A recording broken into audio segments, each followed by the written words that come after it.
What's up, guys? Matt here, back for Sunday's edition of Every Day in the Word. If you guys would open up your Bibles to the book of First Kings.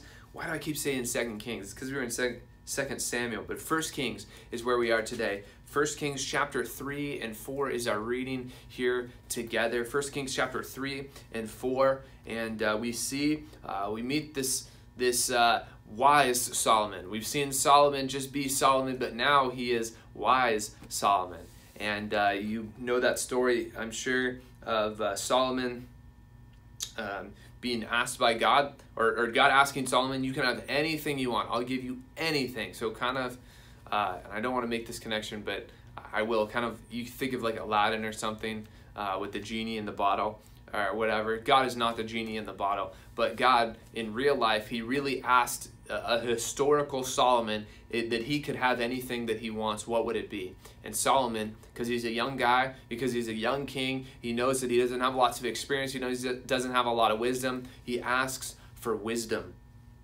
And when God hears that Solomon asked for wisdom, he is overjoyed. He is so glad that Solomon asked for wisdom. And so what he does is he blesses Solomon with everything else he could have asked for. Money, success, military fame, riches, women, whatever. Anything he could have ever wanted, God gave that to him. And we see the wisdom here played out in the end of chapter 3, that familiar story, hopefully, of these two women coming to him, and both like, oh, this is, one baby died, and then one baby was alive of these two women, and so they're like, oh, it's my baby, it's my baby, it's my baby. Both of them are saying that, and so Solomon goes up and he says, okay, well, I'm going to just cut the baby in half and give each woman their half of the baby. And of course, the real mother immediately is like, no, I don't want you to cut the baby in half. I'd rather the baby be alive. And so what happens is Solomon, once he realizes that, he says, okay, well, the baby is yours. And he lets the other woman go empty-handed because she was clearly lying, because she was cool with him cutting the baby in half, which, again, it doesn't make any sense. But what a wise response for Solomon to use to figure out which woman this baby belonged to. And so we see that wisdom here play out through the book of First Kings, and we meet his officials here in the beginning of chapter 4, and then we see here in the end of chapter 4 what I just said of God giving Solomon all of the other things that he could have asked for. He asked for wisdom, which was the most important thing he could have asked for. So God gives him the wealth. God gives him obviously wisdom. He gives him provision. He gives him lots of power and prestige here. And we see that play out in Solomon's life. And ultimately, it doesn't lead to great godliness here in the end. We'll see that if you think about the book of Ecclesiastes that Solomon wrote, where he said all of this was vanity. All of this was a waste, really. Having money, having success, having power, all of this was ultimately a waste. He says that at the end of his life, but at this point he's enjoying those things, and we're going to see just continually how God uses all of the money that he's given Solomon to build himself, building himself a magnificent temple through Solomon and through Solomon's wealth. So we'll continue to see that here throughout the book of First Kings. But now we'll go back to the New Testament here. We've got the book of Acts. Acts chapter 6 is where we are today. Acts chapter 6 is where we are.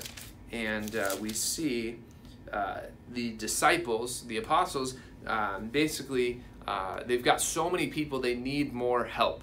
And so they call on these 7 guys here, these 7 godly men. I love the way that it describes them. In verse 3 it says, therefore, brothers, pick out from among you 7 men of good repute, full of the Spirit and of wisdom, whom we will appoint to this duty. But we will devote ourselves to ministry, or to prayer and to the ministry of the word. So they needed these guys to help them basically do all of the administrative tasks, if you will. And so they chose these 7 guys, one of them, the most famous one, being Stephen. And so we're going to see Stephen here in the end of chapter 6. He got taken. It says, verse 8, he said, he was full of grace and power and doing great wonders and signs among the people. And then some of these Jewish people, some of these religious leaders, they took him, and they thought that he was trying to basically turn the world upside down. They thought he was trying to blaspheme against the one true God, and they thought they were just trying to stir up this coup, basically, of rebellion. And so doesn't work out super well for Stephen. We'll see that tomorrow, but we'll see his godly faith that we can imitate in our lives. So we'll see that tomorrow in chapter 7. But now we can go back to the book of Psalms. We've got another psalm here for us today. Psalm 126 is where we are. It says, restore our fortunes, O Lord.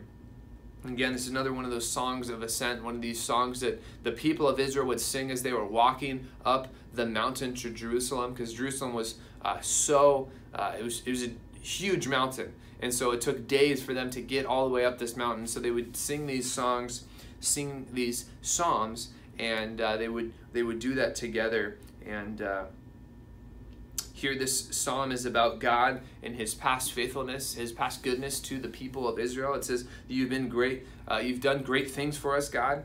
Verse 3, and we were glad. But now it's asking for restoring the fortunes. It says, those who sow in tears shall reap with shouts of joy. He who goes out weeping, bearing seeds for sowing, shall come home with shouts of joy, bringing his sheaves with him.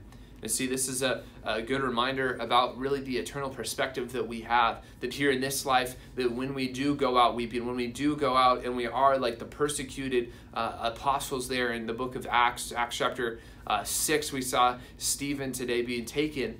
We are reminded of that this life, it might result in a lot of pain for you if you are a Christian. But if you endure, if you push on, if you obey God and serve him for the rest of your life, it says those who sow in tears shall reap with shouts of joy. And so right now, as a teenager, most of you are looking at a really long life ahead of you. God willing, you have a long life ahead of you. And along that path, along that road, it's going to be lots of hardship. It's going to be lots of pain that you will experience because you're a Christian. You're going to have lots of sowing in tears, doing hard work in tears. Sowing was the idea of working the land. And so there's lots of manual labor that was involved with farming. So sowing was one of the ways that the manual labor would take place. This is sowing in tears. You're working hard. You're in tears. You're in agony. You're sad. But it all pays off because it says you will reap with shouts of joy. What a good reminder to have that eternal mindset, to set our things on eternity, on Christ, things that are above, setting our mind on those things where Christ is.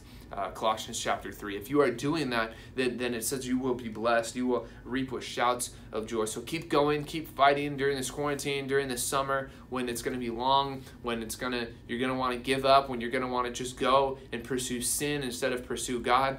Just remember that those who sow in tears will reap with shouts of joy. What a great reminder it is for us here today. Psalm 126. But now let's finish it up here at the book of Proverbs. Proverbs chapter 16. We've got verse 26 through 27. It says, a worker's appetite works for him, and his mouth urges him on. A worthless man plots evil, and his speech is like scorching fire. We've seen that theme play out through the book of Proverbs, where our tongue is really important. Our tongue needs to be something that we use for wisdom and for grace and for encouragement. And it says, a worthless man, he plots evil, and his speech is like a scorching fire. Using your tongue, using your thoughts for evil things, it says it's a scorching fire. It says you are a worthless man if you are plotting evil in your mind, or even just with your thoughts or your words as well, of course.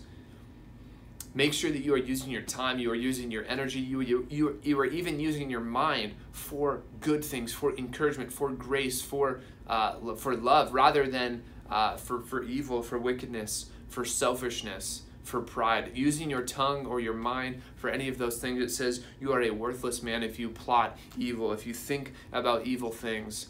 So don't be a worthless man, don't be a worthless woman, and be someone that God will look down upon and be pleased with, because you are serving him and glorifying him with the time that you are given here on this planet. So some important reminders for us today on this Sunday morning for what the Bible has to say for our lives. So hopefully you would take that and you will apply it to your life. And we'll be back tomorrow for another edition of Every Day in the Word.